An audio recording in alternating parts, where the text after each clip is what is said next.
la revelación de Cristo para sus discípulos. Revelación significa hacer que algo que estaba oculto sea dado a conocer. Hacer que algo que no se veía pueda ser visto. Revelación, usted no sabe que yo tengo ese papel detrás de esta Biblia y yo tengo mi Biblia abierta y todo el mundo ve la Biblia abierta. No quiere decir que el papel no existe. Quiere decir que no ha sido revelado. Cuando yo quito el obstáculo, entonces revelado que hay un papel ahí. Revelación es eso. Sacar algo que está oculto y darlo a conocer. Por eso queremos hablar de la revelación de Cristo para sus discípulos. Ese acto de misericordia y bondad donde el Señor saca a su gente de la confusión que pudiera existir en la mente y el corazón de muchos de ellos y define lo que yo llamaría el propósito y la garantía de la iglesia. Creo, sin temor a equivocarme, que es de suma importancia para el cristiano entender estas cosas porque evitará que caiga en confusión y le ayudará a entender el llamado de Dios para su vida.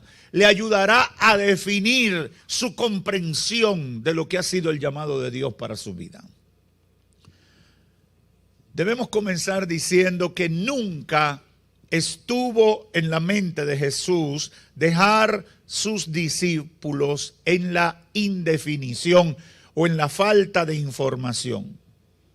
Todo el proceso de revelación desde su nacimiento hasta la culminación de su ministerio buscaba establecer una comunidad de seguidores que fueran al mundo para dar a conocer la persona de Él y el plan de salvación que Dios había diseñado para ellos, conscientes de quiénes eran y el propósito y el alcance de su llamado. Al Señor no le interesa que tú simplemente seas un autómata o que tú simplemente seas uno que va a la iglesia porque eso es lo que se hace los domingos en la mañana.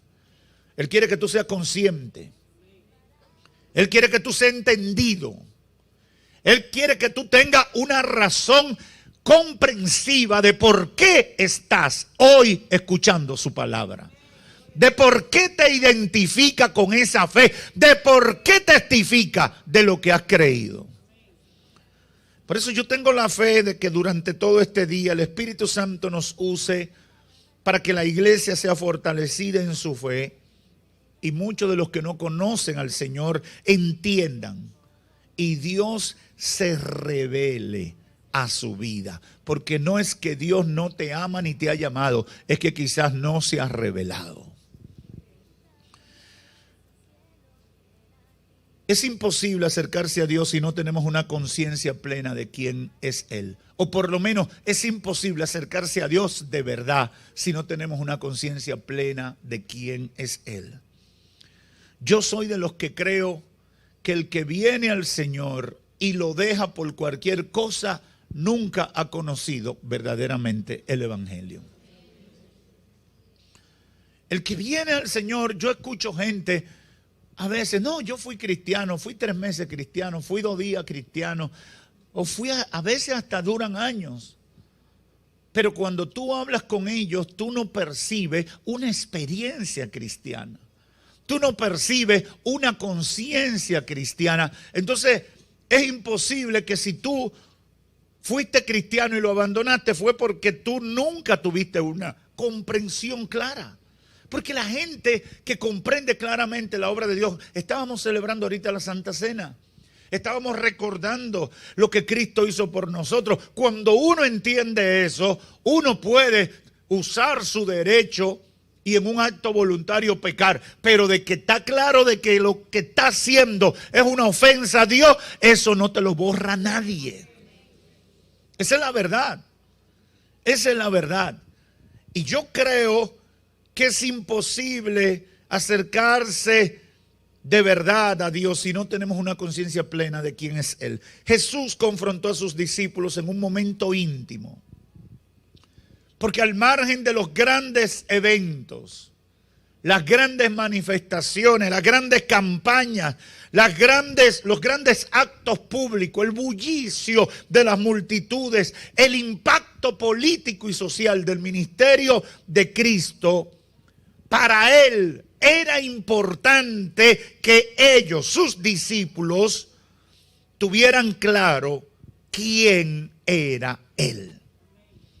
Las personas pueden llegar a la iglesia o ser parte de la multitud de creyentes con muchas ideas alternas a la verdad o fuera de la esencia de lo que significa seguir a Cristo. Algunos pueden llegar confundiendo a Cristo con un político. Hay gente que cree que Cristo representa un movimiento político, que el cristianismo es casi un partido político. Quizás nosotros en este hemisferio no lo sentimos tanto, pero en Asia, donde 1 de cada 3 creyentes está bajo una presión de persecución. En África, 1 de cada 7 o 8 creyentes o que se identifican cristianos están bajo persecución. Muchos pudieran ver el cristianismo como una corriente con la cual combatir el sistema represivo donde viven. Algunos pueden llegar confundiendo a Cristo con un gran maestro. Otros pueden llegar a Cristo confundiéndolo con un gran profeta. Otros pueden llegar a Cristo confundiéndolo con un excéntrico y enigmático personaje que puede darle una experiencia extrasensorial. Yo no sé si usted ha visto, pero ahora aparecen unos personajes bien raros, estrafalariamente vestido, y usted ve el chorro de gente siguiéndolo. Y yo digo, lo siguen nada más por raro. Porque la gente busca muchas veces a quién seguir. Ahora, Jesús en este encuentro íntimo con sus discípulos, aunque pareciera que la pregunta estaba de más, que se sobreentendía por qué ellos estaban ahí, Jesús consideró que era importante que se definiera en la mente y en los corazones de sus discípulos quién era Él para ellos. ¿Quién era Él? Jesús le pregunta, ¿qué opinión tiene la gente de mí? Así comienza la conversación. ¿Qué dice la gente que soy yo? ¿Qué dicen sobre mí las personas? ¿Qué ustedes han escuchado decir a la gente de mi persona? ¿Por qué? Era importante. Muchas veces la idea que tenemos de Dios, el concepto que hemos asimilado de Dios y de la fe cristiana va a estar altamente influido por la opinión de la gente en sentido general y no necesariamente por la verdad de Cristo para nuestras vidas. Muchas veces yo he conocido casos de personas que han llegado a la iglesia por una idea de lo que la gente pensaba. Pasa mucho cuando Dios usa, por ejemplo, a una persona con milagros y sanidades. Hay gente que se convierte en devoto de ese pastor o de ese evangelista, más por lo que es la manifestación de poder que porque Cristo haya entrado a reinar y a gobernar en sus corazones. Eso lo hemos visto muchas veces. ¿Y por qué? Porque, no, ese tiene el don de la sanación. He escuchado ese término. Y entonces ellos están ahí ya porque dicen, ese es un sanador, ese es alguien iluminado. Otros lo siguen a veces por la sabiduría y la inteligencia que muestra en su discurso. Hay gente que queda absorto, embelesado cuando alguien habla con muchas palabras bonitas y con muchas palabras rebuscadas. Yo tengo un amigo que ahora es pastor y lo conocí cuando era bien joven. Yo hacía un programa a principios de los 90, de lunes a viernes en la tarde, a las 5 de la tarde, se llamaba El Tiempo Juvenil. Y hacía ese programa y entonces se me ocurrió inventar un debate bíblico en radio. Y y provoqué grupos de jóvenes que se formaran en sus diversas comunidades. Y por teléfono, un día a la semana, yo tenía 2 o 3 grupos enfrentándose, discutiendo preguntas. Y así como se hacen los concursos de preguntas, pero yo lo hacía con la radio y formaba esos grupos. Bueno, eso lo llevé a una eliminatoria. Me inventé un evento en lo que era el Parque Infantil de Santo Domingo, antiguo zoológico. Hoy es Plaza de la Cultura, donde está el conservatorio, donde hacen Brillante Navidad, o donde hacían eso. Y bueno, ahí hicimos un gran evento y llevamos a esos hermanos. Y ganó un grupo que se llamaban Los Teólogos de Villajuana. ¿Usted sabe quién era el líder de ese grupo? Jovino Guzmán Batista, el lechuguino. ¿Por qué lo traigo a colación? Porque él siempre ha sido un apasionado, en todo lo que se mete es apasionado. En esa temporada él decidió hacerse teólogo y se graduó de Instituto Bíblico y se comió la Biblia. El Señor él es un testimonio, el Señor lo sacó de las drogas, lo libertó e hizo de él una gran persona. Creo que hoy es hasta coronel o mayor de la policía. Además de pastor también, yo no sé cómo liga todos esos cargos. Pero cuando usted habla con Jovino, usted le da brega entenderlo. Y yo al principio que él comenzó con eso, le decía, varón, pero ven acá. Tú puedes a uno loco cuando tú hablas. Tú confundes, a veces uno no sabe ni qué es lo que tú estás diciendo. Y él me dijo, yo lo uso eso como un gancho. A la gente le gusta que tú le hables con palabras raras. Se quedan así atentos. Y lo que estoy es provocando que estudien y que me hablen para yo hablarle del Señor.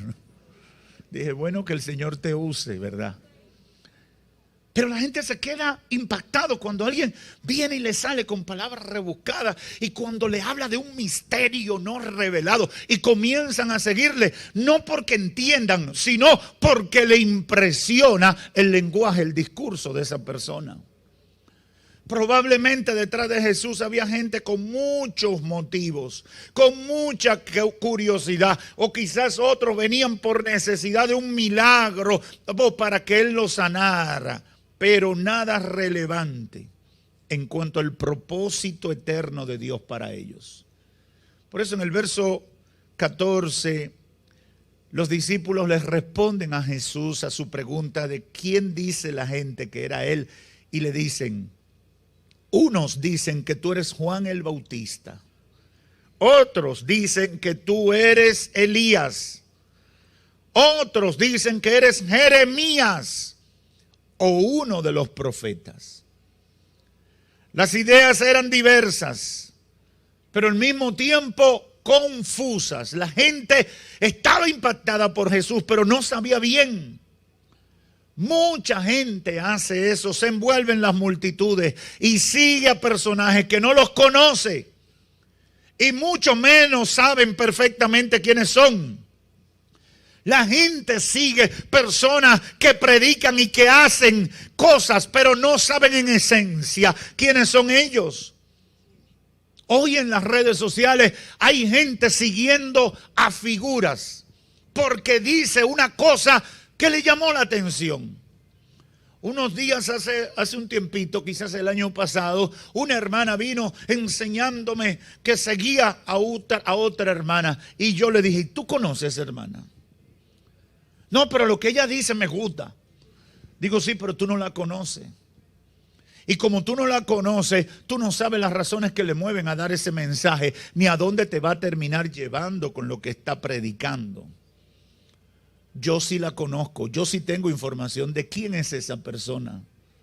Y mi recomendación es que no le sigas. Porque tú no eres como ella.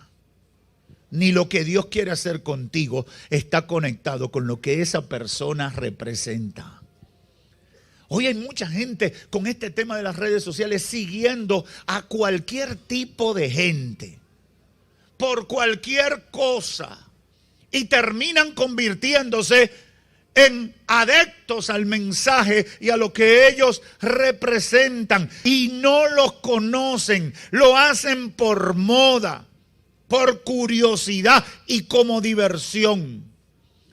La verdad es que siempre ha sido de esa manera. La gente va como cordero a matadero.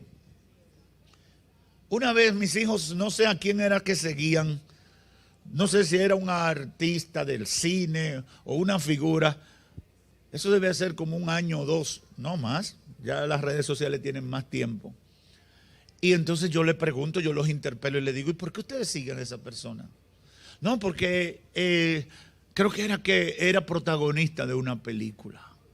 Le dije, pero tú no sabes lo que ellos representan. Tú no sabes a quién les sirve. Tú no sabes cuáles son sus valores. Y cada vez que esa persona publique algo, te está doctrinando. Conforme a lo que él piensa, conforme a lo que él es, conforme a lo que hace. Y se lo doy como advertencia a todo el que me escucha. Cuando tú te conviertes en un seguidor de cualquier personaje, que tú no conoces su mensaje, que tú no conoces sus valores, que tú no conoces lo que en realidad representa, tú terminarás convirtiéndote en un seguidor, en un adepto de su mensaje, de lo que él es y de lo que hace. La realidad es que el Señor confrontó a sus discípulos porque el que sigue a Jesús será confrontado por él, porque a él le interesa que tú le conozcas y sepas la razón y el propósito de su llamado para tu vida. Jesús finalmente va directo a sus discípulos y le pregunta a ellos en el verso 15. Y él les dijo, ¿y ustedes? Ya escuché lo que ustedes han escuchado de la gente, que hablan de mí. ¿Qué piensa la gente de mí? Ahora lo fundamental en esta relación es, ¿y ustedes? ¿Quién decís que soy yo?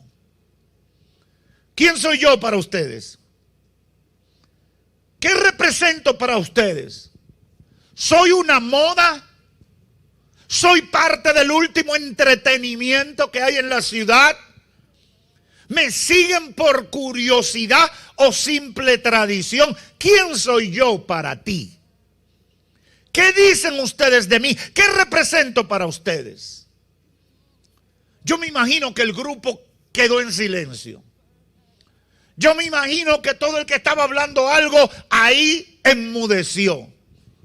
Porque todo el mundo, cuando hablan de la tercera persona, de otra persona, todo el mundo opina.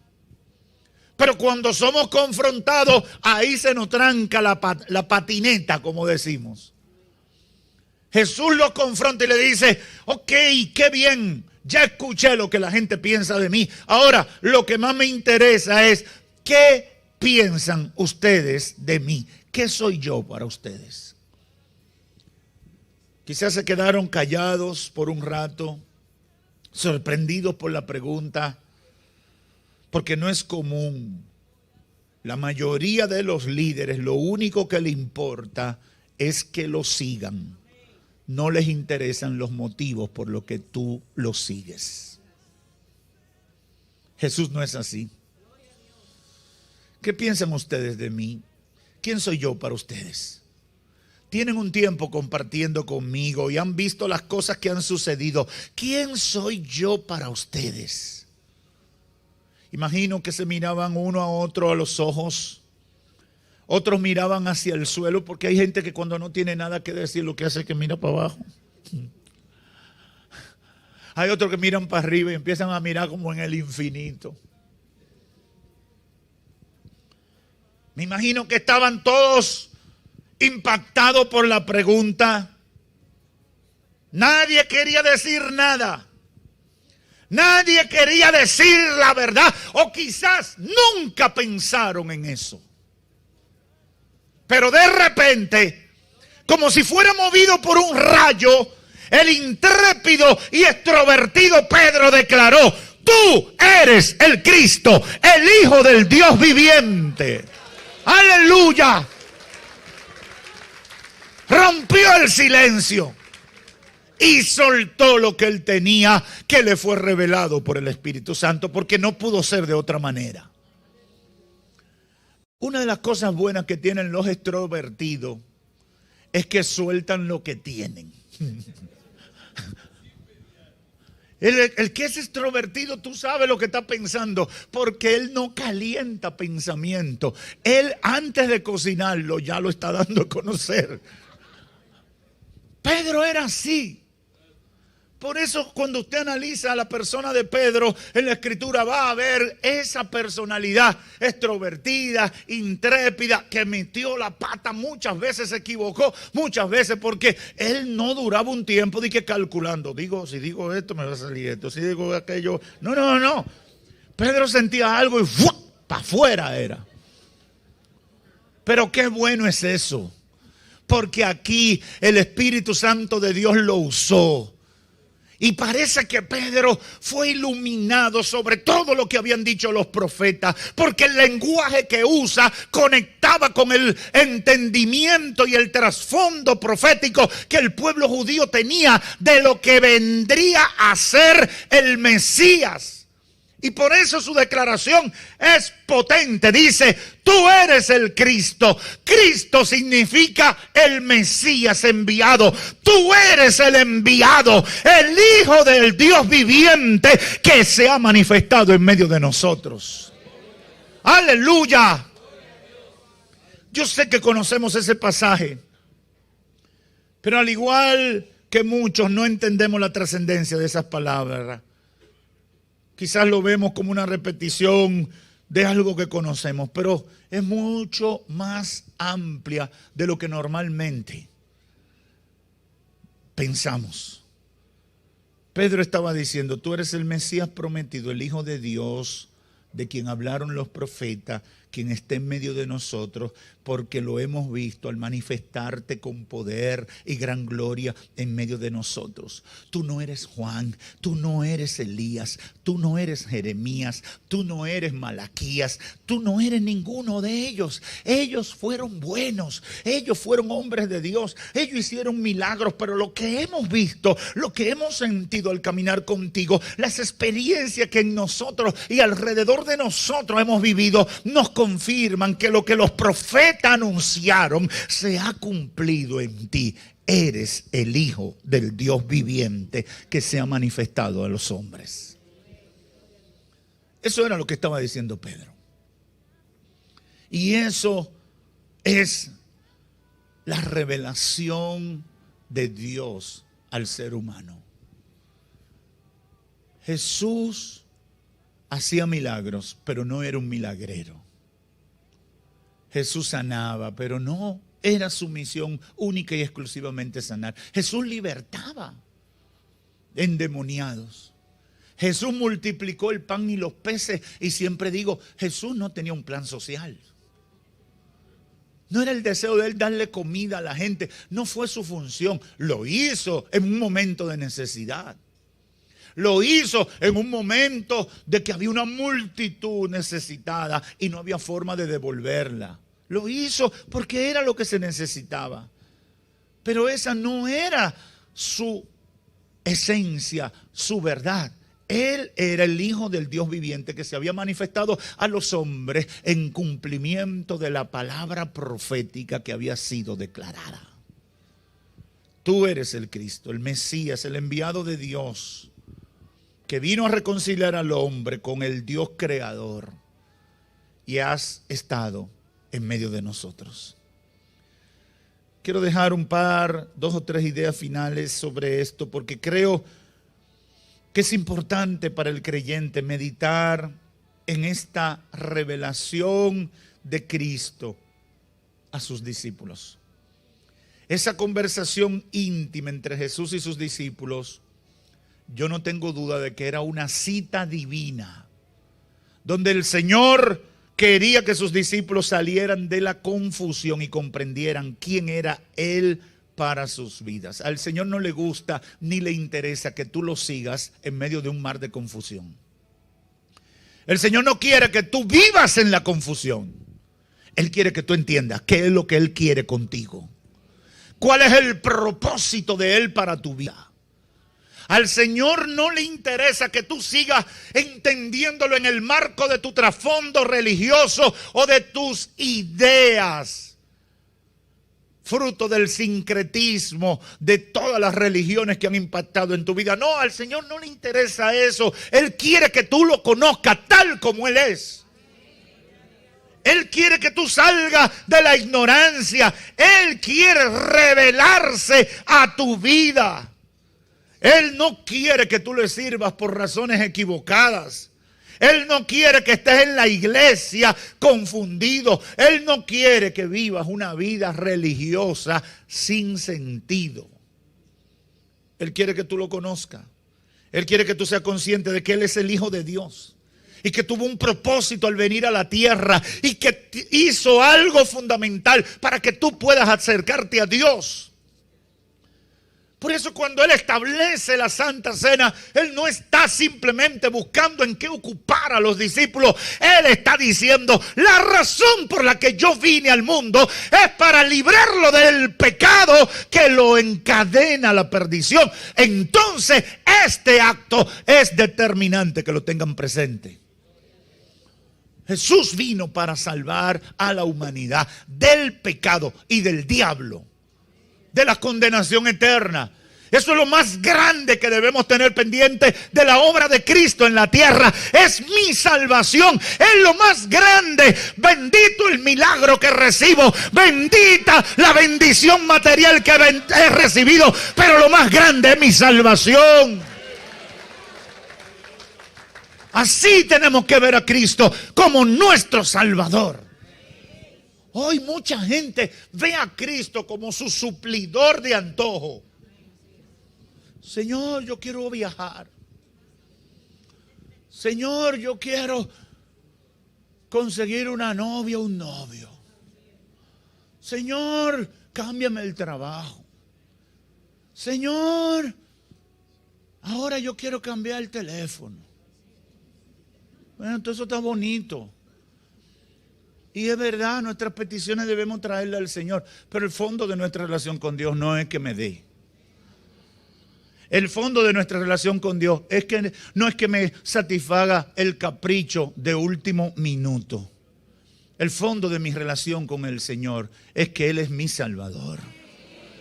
Que Él me ha librado de la condenación eterna que me tocaba por causa del pecado. Y si estoy de pie y con esperanza, es por la obra redentora de Cristo en la cruz del Calvario por mí. Yo no sé cuánto de ustedes entienden lo que estoy diciendo. ¡Aleluya! Es la revelación de Cristo para sus discípulos. Es la revelación de Cristo para nosotros. Cuando yo entiendo eso, mi fe no está sustentada en un evento. Hay gente que desde que le pasa algo ya su fe se perdió. Cuando las cosas no le salen como ellos pensaron que le debían salir, ahí ellos fracasan. Esta semana vivimos una experiencia y doy gracias a Dios porque su familia está aquí, la familia de nuestro hermano Vladimir. Cuando yo me encontré en el hospital y fuimos a verlo, mi esposa y yo entré en preocupación, no se lo niego. Me impactó. Y cuando tuve detalles de cómo fue el accidente, me quedé más impactado todavía. Porque ese tipo de accidentes muy pocos sobreviven. Y yo me recuerdo que me fui a un rincón en el hospital y en mi corazón intercedí, Señor, salva a mi hermano.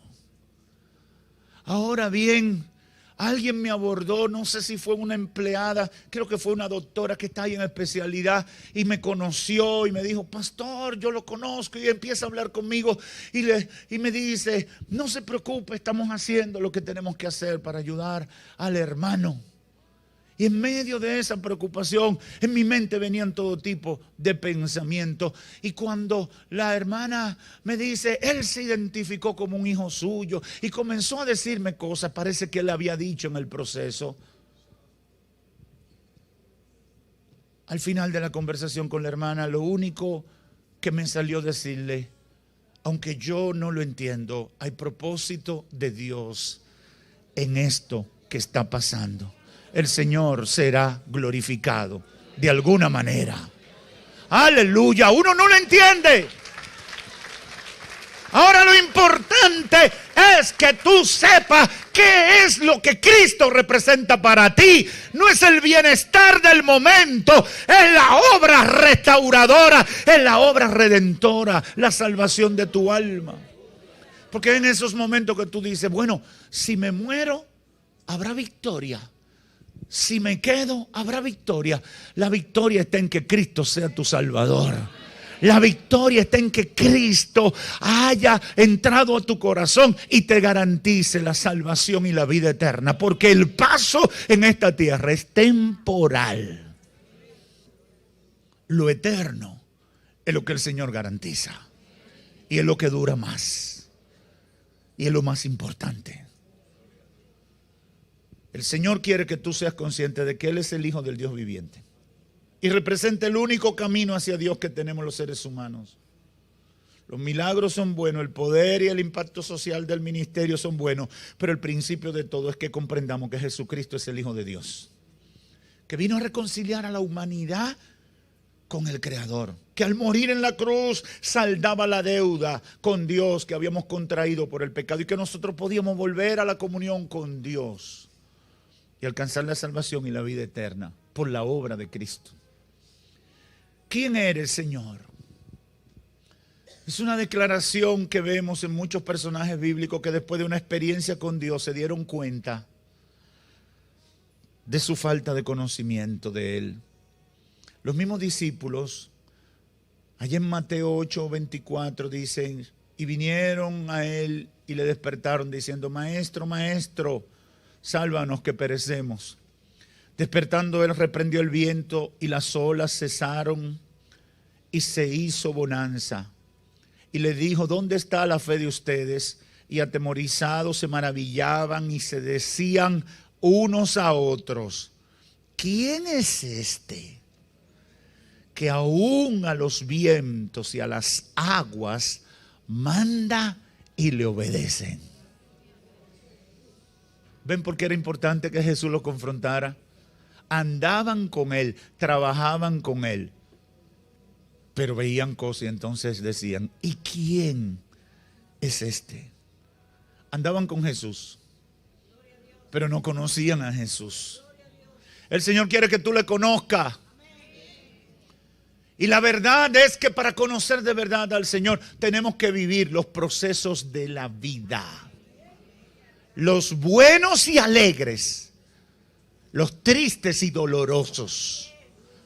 Porque el que conoce al Señor en medio de una tempestad de su vida se da cuenta que sin Él se hubiera muerto. Aleluya, aleluya. Por eso me gusta esa alabanza que cantamos ahorita. ¿Qué sería de mí si tú no me hubieras encontrado? ¿Dónde yo estaría? Me hubiera llevado el diablo. Si no fuera por tu gracia y por tu amor, si no fuera por tu gracia. ¿Quién es Jesús? ¿Qué soy para ti? Esa pregunta debe retumbar en tu mente y en tu corazón en esta hora. ¿Quién es Jesús para ti? ¿Una figura histórica? ¿Un paradigma de las luchas sociales? ¿Un milagrero? ¿Uno que hizo cosas bonitas? ¿Un maestro que vino con palabras rebuscadas y te impresionó? ¿Quién es Jesús para ti? ¿Qué representa Cristo para ti? ¿Por qué te dices seguidor? ¿Por qué te identificas seguidor de Cristo? El Señor quiere revelarse a tu vida. El Señor no quiere que estés en esa confusión. Es evidente que los discípulos en este capítulo 16 de Mateo todavía no habían llegado a la comprensión. Y en el capítulo 8 se lo demostré. En medio de la tempestad se sorprendieron cuando Él aquietó los vientos y el mar. ¿Quién es Jesús para ti? ¿Quién es Jesús? ¿Qué representa Cristo en tu vida? Tú tienes que definir eso y tener en mente la declaración de Pedro. Tú eres el Cristo, el Hijo del Dios viviente. Aleluya. Nobody else like you. No hay nadie más. No va a haber otro como tú. Nadie más será como tú. Tú eres el Cristo, el Hijo del Dios viviente. El Señor no tiene otro igual que pueda sustituirlo en la vida del ser humano. Nadie puede sustituir a Cristo. Así que si tú has estado ubicando a Cristo en el panteón de tus creencias, en el santuario de tus devociones, y lo has igualado quizás a tu trabajo, quizás a tu familia, quizás a tu situación económica, el Señor no quiere estar ahí. El Señor tiene un lugar que no lo puede ocupar nadie más. Tú eres el Cristo, el Hijo del Dios viviente. Él tiene que ser lo máximo en nuestra vida. Él tiene que ser lo más importante en nuestra vida. No es religión, no es dogma humano, es Cristo, el Hijo del Dios viviente. Termino diciéndole a los amigos esta pregunta. ¿Qué razones tienes para estar aquí, amigo o amiga? ¿Qué razones tienes para escucharme en esta hora? ¿Qué razones tienes para venir a la iglesia? ¿Qué razones tienes para sintonizar un culto como este? ¿Qué te ha movido? Yo no sé, lo desconozco, pero no tengo dudas de que este día está marcado en la agenda de Dios para revelarse a tu vida y sacarte de la confusión espiritual que tienes. Quizás, probablemente tiene mucho pensando en acercarte a Dios. Quizás tiene mucho tiempo deseando conocer de Dios. Hay gente que me dice, yo quiero conocer de Dios, pero todavía no me ha llegado el tiempo. Eso me lo dijo, creo que el jueves o el martes pasado una persona aquí. Pastor, casi me convierto, pero todavía me falta un poquito. ¿Qué estás pensando? Hoy Jesucristo, como hizo antes, se te revela. Y quiere que tú como Pedro descubras que Él es el Hijo del Dios viviente. Quiere que descubra que Él es el Salvador de la humanidad. Quiere que descubra que Él es tu oportunidad de salir de la condenación eterna. Por eso todo amigo, toda amiga, todo hermano que está entre Lucas y Juan Mejía, ¿usted ha oído eso?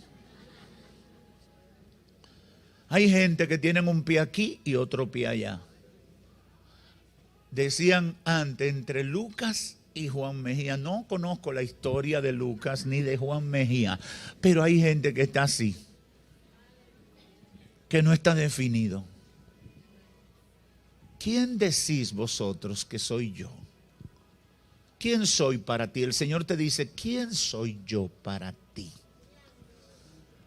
¿Qué represento yo? No, ya escuché lo que la gente piensa de mí. Ya sé lo que la gente opina por ahí afuera. Ahora, tú, ¿qué piensas de mí? Esa pregunta es para todo el que está aquí o me sintoniza por los medios. ¿Qué representa Cristo para ti? Mi deseo es que Él sea tu Salvador. Mi deseo es que Él sea el Señor de tu vida. Y hoy le invito a todo el que todavía no ha llegado a eso, que con una decisión simple cambie su estatus. Reciba a Jesús y comience una nueva vida sirviéndole. Es lo mejor que te puede pasar, porque Dios se ha revelado no solamente a sus discípulos, sino a toda la humanidad por medio de Jesucristo. Que Dios te bendiga. Gracias, Señor, por tu palabra.